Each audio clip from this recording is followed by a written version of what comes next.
Bonjour à tous et bienvenue dans la capsule biblique de Tout est possible avec Jésus. Sais-tu ce que c'est que le puritanisme? Tu devrais le savoir parce qu'il est très dangereux pour ta santé et tu verras que le premier puritain est bien plus ancien que ce que tu crois. Le puritanisme, c'est le fait de rajouter beaucoup d'interdits dans le but de préserver une population de ses mauvais penchants. Mais ça a tout l'effet inverse.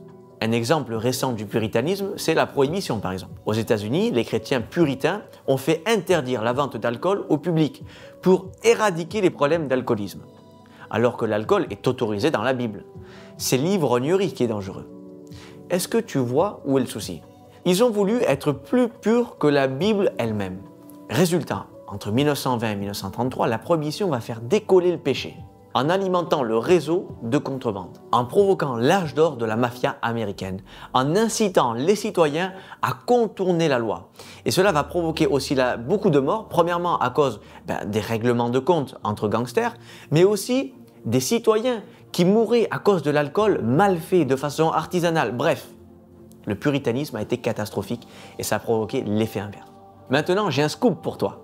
Le premier puritain de l'histoire, c'est Adam. Comme quoi, c'était déjà inscrit dans notre ADN. Alors, je te rappelle l'histoire. Dieu dit à Adam de ne pas manger du fruit défendu. Et Adam a tellement peur qu'Ève ne mange du fruit qu'il va lui enseigner qu'il faut non seulement ne pas en manger, mais en plus de ne pas le toucher sous peine de mourir. Ce qui est faux, car Dieu n'avait pas interdit de le toucher. C'est Adam qui en rajoute. Résultat, le serpent séduit Ève. Il la fait douter des instructions données par Dieu. Et il la pousse à se saisir du fruit.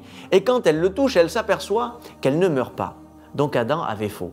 Et elle s'est permis d'en manger. C'est officiel.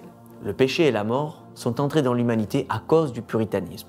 Heureusement, Jésus est venu plus tard pour rattraper le coup. Quelle leçon à tirer de cette histoire? N'essayons pas d'être plus saints que la sainteté, d'être plus purs que la pureté. La parole de Dieu est un joug doux et léger.